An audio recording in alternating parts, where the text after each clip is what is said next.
et c'est pour revenir sur l'escalade entre le Hezbollah libanais et Israël. Nous sommes avec Mohamed Badine El Yatoui, professeur de relations internationales et directeur du master en diplomatie à l'université américaine de Dubaï. Mohamed Badine El Yatoui, bonjour et merci d'avoir accepté notre invitation. Bonjour et merci pour cette invitation. Alors, nous l'avons vu durant ce journal, il n'y a pas de répit dans la guerre à Gaza. Israël continue de pilonner l'enclave palestinienne tout en désormais sur un autre front multipliant ses frappes sur la banlieue sud de Beyrouth, considérée comme le fief du Hezbollah. Quel est le message envoyé par Israël à travers ces frappes aujourd'hui ? Alors le message est clair, depuis plusieurs jours, il y a une véritable pression israélienne sur le Hezbollah et sur l'ensemble du Liban. En fait, il y a un discours qui est tenu par les autorités israéliennes depuis plusieurs mois maintenant, voire même plusieurs années, de dire qu'en fait le Hezbollah et le Liban se confondent du fait de l'importance qu'a pris le Hezbollah comme parti politique, mais aussi comme mouvement armé au sein de la société libanaise. Le Hezbollah a plus de soldats que la propre armée libanaise est bien plus puissant que l'armée régulière libanaise. Donc il y a une volonté israélienne vraiment de mettre la pression sur le Hezbollah et le Liban et indirectement bien sûr sur l'Iran. On a vu il y a quelques semaines l'assassinat de Ismail Haniyeh en plein Téhéran. Donc là c'est une phase 2, mais cette fois au Liban. Et aussi pour peut-être, et ça je pense qu'on va en discuter, ouvrir un deuxième front après Gaza dans le sud du Liban. Alors, 16 combattants du Hezbollah tués, dont 2 chefs de son unité d'élite, sans compter les milliers de blessés dans ses rangs. Certains observateurs disent que le Hezbollah a été décapité, déstabilisé. Est-ce que vous le pensez aussi ?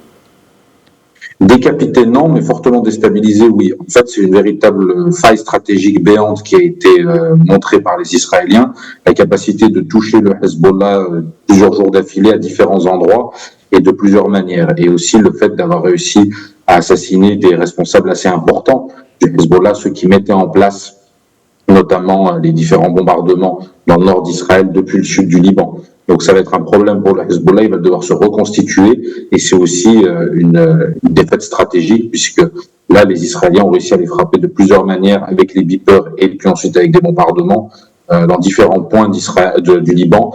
Mais le sud de Beyrouth, le sud de la capitale, la vallée de la Bekaa et le sud du Liban qui sont les 3 endroits où le Hezbollah a une implantation très très forte depuis 1982.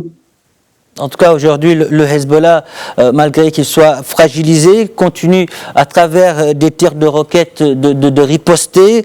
Jusqu'où risque de nous mener aujourd'hui ces hostilités entre le mouvement pro-iranien et Israël? Quels sont les risques d'une généralisation du conflit au Moyen-Orient? Alors, le risque est élevé et on voit que Benjamin Netanyahou et son gouvernement cherchent, en tout cas c'est l'impression qu'ils donnent, d'une guerre globale dans la région. Ils savent que les élections américaines approchent, dans moins de 2 mois.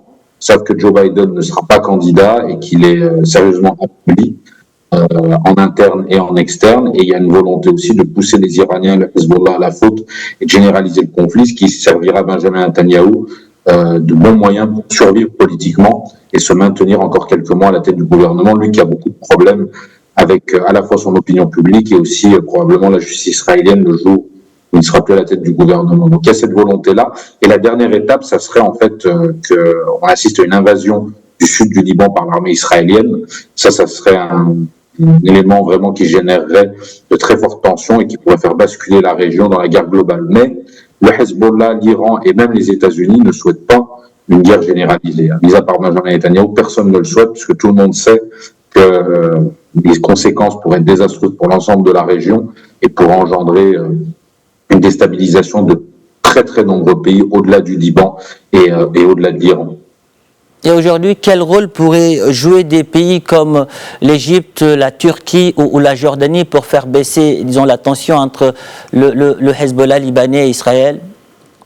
Des rôles très très limités puisque le Hezbollah, contrairement à d'autres milices chiites comme Hajj Sha'bi en Irak ou même les Houthis au Yémen, est un mouvement qui, au-delà du soutien logistique, financier et militaire qui vient de Téhéran, le Hezbollah est aligné idéologiquement de façon très très importante et a même une relation directe entre Nasrallah et l'ayatollah Khamenei d'un point de vue idéologique et religieux, ce qui n'existe pas chez les autres mouvements chiites. Donc le Hezbollah ne rendra compte qu'à l'Iran, et l'Iran ne laissera pas les puissances sunnites, arabes ou non arabes, se mêler de ce qui se passe pour eux. Et puis de l'autre côté, le gouvernement israélien, lui, est sur une vision très claire, à la fois Benjamin Netanyahou ou ses alliés, comme Smotrich, ils souhaitent la généralisation du conflit aussi bien au nord de leurs frontières, donc avec le Liban, et au sud avec Gaza. Et on voit qu'en fait, le seul pays, une fois de plus, qui pourrait faire pression mais qui ne le fait pas, sont les États-Unis d'Amérique. Et dans ce contexte, quel rôle ou bien quel regard portez-vous sur l'attitude et la position de l'Iran depuis la reprise des hostilités entre le Hezbollah et Israël? Alors, l'Iran est dans une situation très difficile puisque le Hezbollah est son meilleur allié dans la région. Comme je l'ai dit, idéologiquement, ils sont plus que proches.